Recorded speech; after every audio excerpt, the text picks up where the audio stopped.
Okay, sitting next to Don Diablo, Ish. Why are we whispering? Hi guys, how are you doing today? Why are we whispering? Ish, why are we whispering? I have no idea. Neither do I. Shall we start talking then? It's probably a wise idea. Yeah, let's do it. All right. Okay, guys, how are you doing? Extremely well. Extremely well. Extremely tired as well. Extremely tired as well. Yes, I think 7 days of sleep deprivation is going to take its toll at a certain point. But I'm staying alive over here based on pure adrenaline, basically. So yeah. I mean, yeah, still doing well. You are tired as well because you came from Toronto today. I did. I arrived a couple hours ago, and jet lag is in full effect. Yeah. He's not wearing those sunglasses out of vanity. That's because there's lots of sleep deprivity. Is that a word? Deprivity happening under sleep deprivation happening under these sunglasses. Yeah. Okay, so tell me, you're collaborating together. Why are we whispering? The name, I mentioned it before. How did you came up with the name Why Are We Whispering in first place? It's funny actually because we've been signed. We've both been signed to labels, and we were in deals and with management and labels basically, and which at the time we weren't very happy with, I could say. So yeah, we started this project just for ourselves basically, while getting out of these deals and this situation basically, and then. We started talking on the phone. At a certain point, we noticed we were whispering. We were like, yeah, okay, well, send me that one too.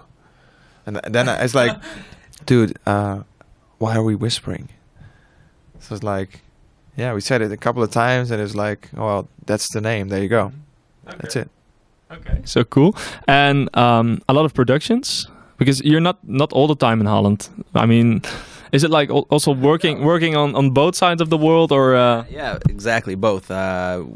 We've recorded some when I was here last, and then a lot of it is, like you said, working on both sides of the world. What's good is it's always been really organic. I think we've never really forced anything, and I think we both work very similar to each other. It's never been painstaking in any way. We just bounce ideas back and forth and send music back and forth, and it's been this constant build-up. So it started with one song and just kind of kept snowballing. So it's now more about producing together, but will there also become a time that you'll be touring together?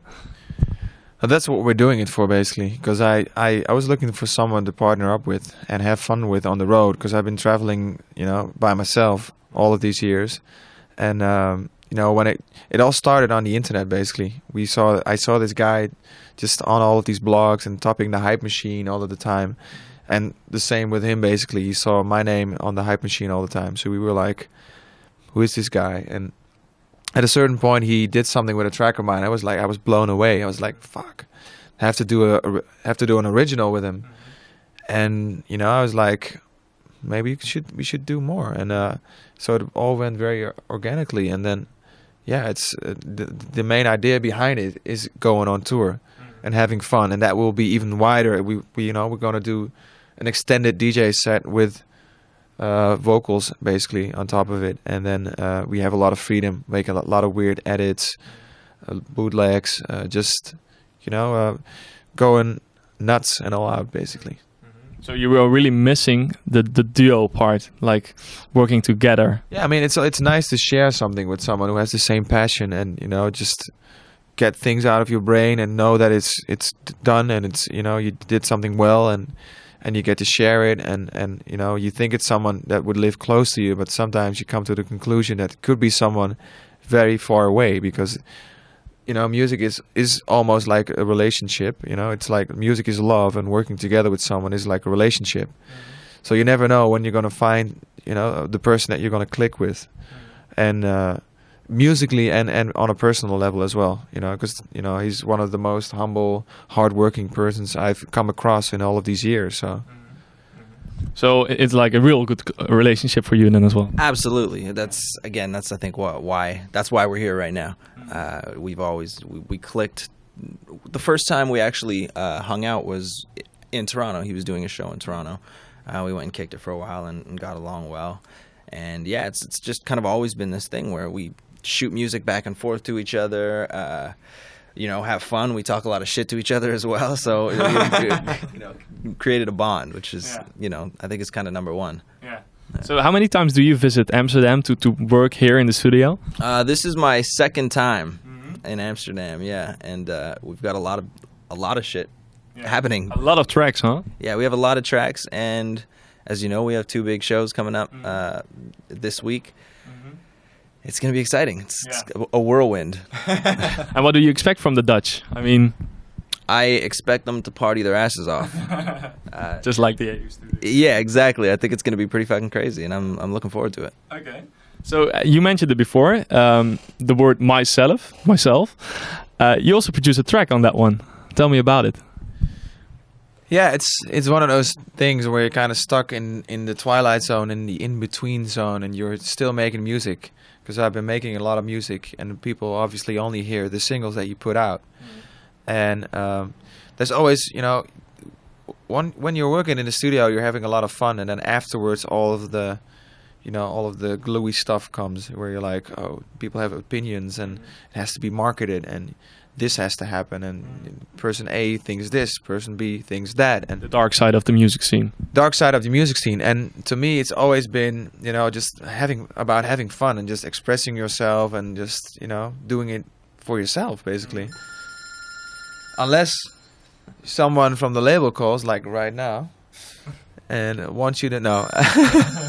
It's actually funny. It is actually someone from the label. I'll call you back. I'm sorry. I have a moment for myself. Thank you.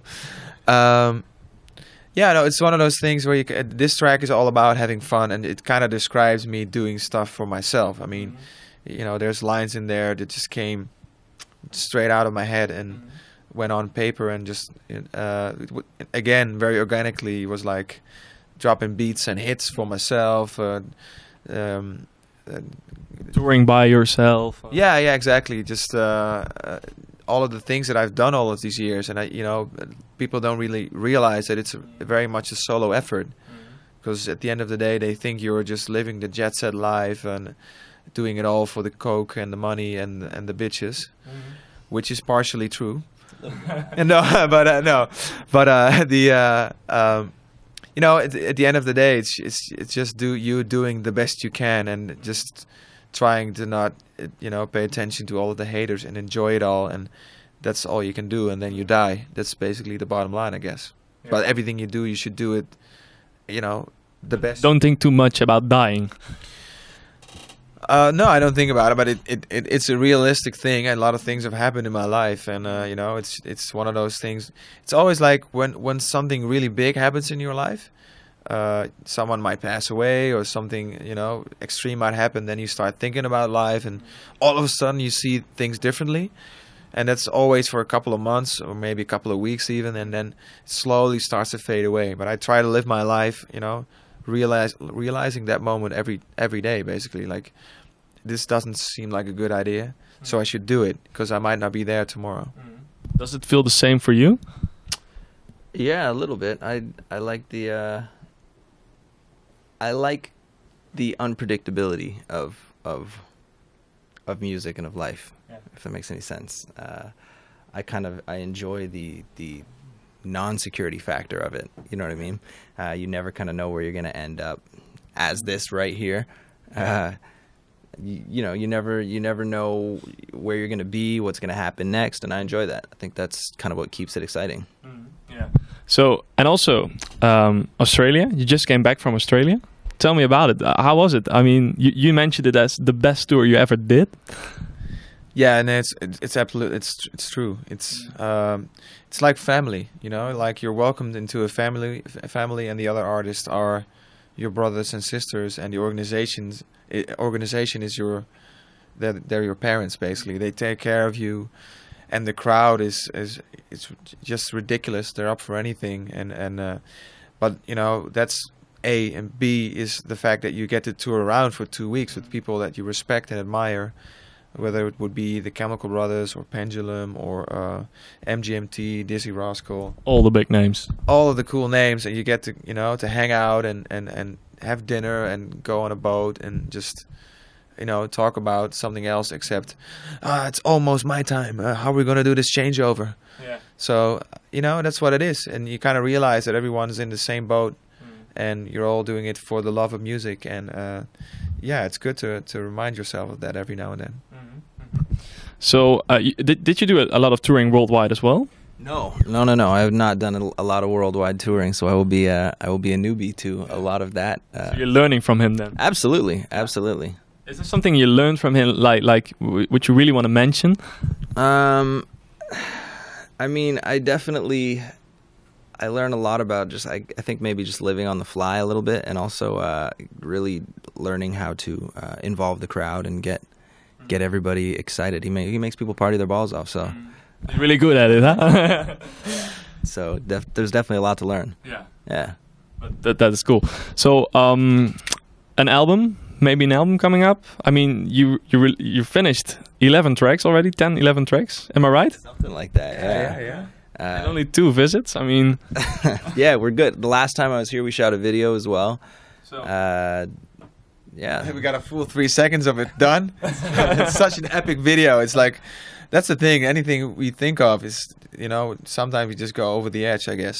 Yeah. Why not just do a video of us walking on the streets? No, we should do something that's, that's us, and then in cartoons, and then there has to be demons, and there's people flying, and then there's an evil character taking over our souls. your complete fantasy comes by, and Well, yeah, I mean, that's what you do, right? I mean, you try to take things to the next level, and then you're like, oh shit, what have I gotten myself into? It's one of those ones. No, but I mean, what is an album these days? We're just making music, and we want to share it with the world, and we've unleashed a couple of remixes on our SoundCloud. And I saw one of Hello as well, Martin Solveig's Hello. Yeah, Martin was really happy with that, put it on his Facebook, and we had like over 400,000 downloads. Wow. So it created a lot of attention. Damn. So it was like one of those things where you start thinking about, oh my God, what's the next step? We have to come with an official single, and but we're kind of feeling it out. And he's working on solo stuff too. I'm working on my solo album, which should have been done 2 years ago. And Tell me about that, because you mentioned it before. I met you at the ADE, the Amsterdam Dance Event, in October, and you mentioned like in 2 weeks the album has to be done. And now we're like half a year later, and not yet an album. no, do not intermix. We might put it in there. No, we don't. Up on the floor. Yeah, that's a really good question, and I don't even know how to answer it. It's been an interesting 2 years, and I was supposed to release an international debut album 2 years ago. I've released an album over here in Holland, but somehow I never felt it was good enough. So I've just been feeling it out a little bit and working on things, perfecting, and just crafting on my sounds and working with new people, and so I think it's one of those things where people think something like that will just open itself, and there's a moment where it's like, oh, there's your album, because the last album was more like a collection of singles that I'd already put out. I think we're living in a singles orientated society right now, so I've just been focusing on making a couple of really good singles. I think I have about 60 tracks finished now. Wow. They're finished instrumentally, but I'm still working with the people to get the vocals on, and I've got a couple of really surprising big collaborations, which I can't really talk about now, but hopefully within a couple of weeks. 'Cause my inside is exploding right now. He knows. It's really a big chaos. When I got into it, the apartment today, it was like you're running through the house, and this has to be done, this has to be done. That's my life, basically. Yeah, but it's all good. It's all fun, and it's a luxury position, and a lot of new things have been happening. And in 2011, at the end of this year, things will be at a different level. I know for sure, due to the things that are about to happen on the back end of things, basically the things that people don't see. And I've been working really hard for that, and I'm ready to take it to the next level, I guess. So tell me, Ace, what's on the short-term plan for and the long-term plan for Why Are We Whispering? I think that being that we're both creative bastards, I think we're going to be doing a ton more music. It's kind of this endless cycle of music. I know while I'm here, we've got some big plans to get in a whole bunch more as well. Definitely going to be releasing some stuff soon. Timeline, I don't think we've firmed up yet. But yeah, we're definitely going to just kind of build the presence as far as the Why Are We Whispering brand and really put it out there. It's gonna work. I have the feeling that it's gonna work. Oh, it might die out, and we might just Next week releasing it as Don Diablo featuring Ish. It's at the end of the day, it's also a record label thing. This is our little baby, and we're doing it, and we're having fun while doing it. But the way you sell it, for us, it doesn't really matter at the end. In the end, music. Putting out. I mean, we have a lot of stuff right now, and I think we actually have a lot of stuff that isn't even considered the finished stuff. We have a lot of kind of half songs and things that just need little touch-ups. So I think at the end of the day, it's about just the best way to put that out and get it heard by as many people as possible. Which is the hardest part, right? I mean, getting into stuff and being really enthusiastic about it is A, but then finishing it off is B, and that's always the hardest part, I guess. Creating is not hard. Letting go is the hardest part. Yeah, finding the right platform for it, I guess. But it's also the nice thing about being an artist and having the opportunity to produce, I think. That's the luxury. We can do it by ourselves, basically. He writes all of his own lyrics, obviously, and I, produce and write all of the music. So then all we need is either he would do the hook as well, or he would get people in to do a hook. Yeah. And He'll do a hook. Or I'll do a hook. Yeah, for the first single I did the hook. So, it's a good position to be in. We can be very, we can do a lot ourselves. Lucky birds. Lucky birds. Yeah. What's lucky birds? Lucky birds. Oh, lucky birds. Lucky birds. Lucky birds. I thought that was like a Dutch. No. Lucky birds. Hello, here's that. Lucky birds. Would you call me, man? Lucky bird. Lucky bird, man. Are you a racist? Yeah. No. I'm a lucky bird racist. Yeah. A lucky bird racist. No, it's turning extremely red now. Oh God, no. Don't cut this part out. No. I won't. Okay, guys, I wanna. A lucky bird. Yeah, really. No. I must say this, but we have to give him props, for preparing really well and thank you. A decent interview, which is hard to find these days. So. Absolutely. Really. Don't pay attention to any of the haters on the internet. No, haters doesn't exist. Haters hate to love. Hate is the new love. Tell it again. Hate is the new love. Yeah. All right, guys. Thank you for this interview. Are we gonna shake hands? Okay. Yeah. Just shake hands. Sweaty hand, man. You have a cold hand. I always He have has cold very hand. soft hands. Yeah. Like. I caress him during the recordings. I go like, I think my girlfriend is okay with it, and his girlfriend too. So. And you're okay with it as well? Yeah, I guess so, man. It's like it's a bromance out there, man. Okay, good. We're in touch with our feminine side. Okay, guys.